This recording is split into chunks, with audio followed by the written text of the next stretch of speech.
to Bernie Santo and more sa Holiday Santo. Sa among preparations, gikan sa 1 month preparation sa pag-prepare sa place para sa itong mga pilgrims ni kay hari man sila mag-way of the cross, and we have the ongoing confessions also after the way of the cross na sila confessions. So natay pulo ka pare, alternate pulo kada set. So daghan ta serve nato ang mga faithful nga ganahan nga mga para sa renewal sad yun atong importante kayo nga celebration sa atong pagtuo nga mao ang pagkamatay ug pagkabanhaw sa atong Ginoo nga mao ang core sa atong pagtuo nga Katoliko. Father, kano sa kaning mga dagko ka mga misa dinhi? Unsa gyud mga orasa? Karong ang misa nato karong alas 3 na atay misa sa Last Supper. Magyapon alas 3 ang atong misa. Dayon doon natay pagka Sabado natay dinya magsugod sa alas 8. So paingon na po sa kadlawon natay sugat nga simple lang nga sugat. Then we have the regular Easter Sunday celebrations. Father, nakita ba nato nga nidaghan ang mga katawhan karong bisita? Mga tao daghan yun sila ng anhi kay expected ko sa Tabor kay ulat sa city. And then we have kanang safety sa atong lugar. Natay mga police, natay mga CRs, tanan natay mga amenities, no? Ma-serve sa atong mga pilgrims. Daghan sad ang mga pare o mga brothers, kanang kini sila mga brothers sa kaning mga kanang seminarista din nga nag-eskwela sa theology and philosophy. Natay taga India, natay taga Myanmar, na po Indonesians, Vietnamese, no? So na po mga African. Unsa kay reminders nato, Father, sa mga bumibisita? Important lang. Ang atong para sa itong mga bisita, just bring yourself, patience, kay kanang daghan ang atong traffic, lisod pa ang atong parking area kay gamay-gamay ra.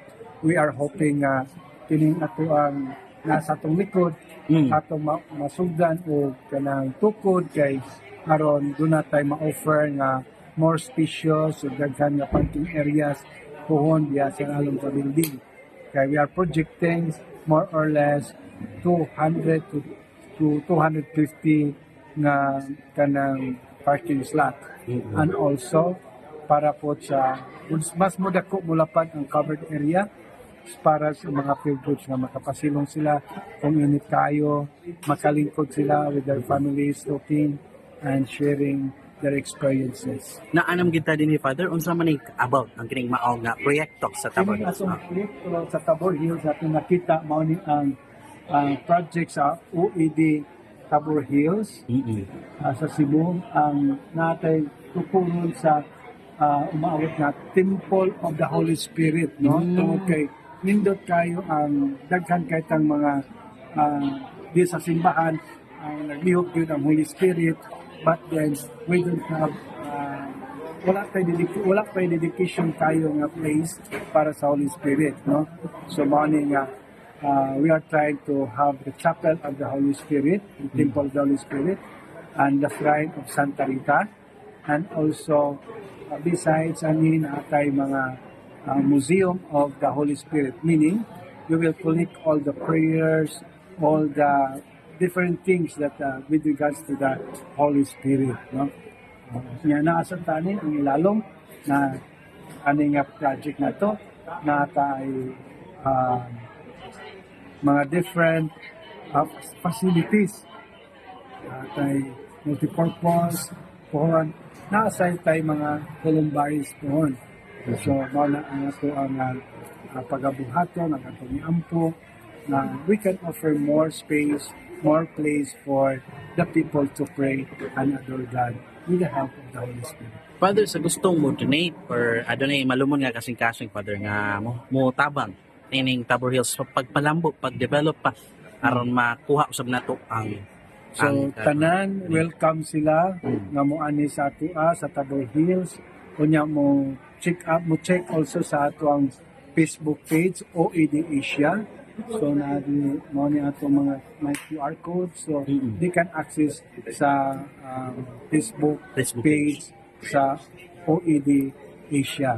So makikita nila or they just come to Tabor Hills aron sa ilang makita ang place o ma-experience nila ang presensya of the select times to reflect with the Lord. And besides here, we have also the Chapel of the Holy Relics. So, ngano man sa may reason nga ato ang tukuron ang dako-dako nga simbahan tungod kay maghuot na gyud sa Chapel of the Holy Relics ang mga pilgrims, so dili na masud kunya kanang kung moari sila mga pilgrims dili kayo decent kay kanang congested kayo ang areas mo na nga with prayers, with reflections, adorations, so we come up that we will build this bigger church for that purpose. Father, lastly, message lang sa atong mga katawhan, inspiring or nga man, Nining Huwebes Santo. Nining Huwebes Santo, atong pamalandungan gid kanunay ang sentro sa ating pagtuo nga si Kristo. Mao kini ang panahon diin gipadayag ni Kristo ang himaya sa amahan, ang iyang himaya nga maugayot ang paghigugma sa atong isikaingon. Nga anda ka ng paghigugma, nga andam gayot, nga muhatag sa iyang kaygalingon alang sa uban. Nga mao kana ang mensahe sa atong kinabuhi na Katoliko kung pinaagi sa mga gugma, atong mapuy-an ang pag-iligsunay, pagpinasayloay, pagtinabangay. Kay mao kana ang diwa aron mahimo kitang tinuod nga tao. Kay matud pa ni San Agustino, ni San Pablo, ang tao, mahimo siyang tinuod nga tao kung magsugod siya sa paghigugma sa iyang isig kaingon diha sa pagtabang sa usag-usag.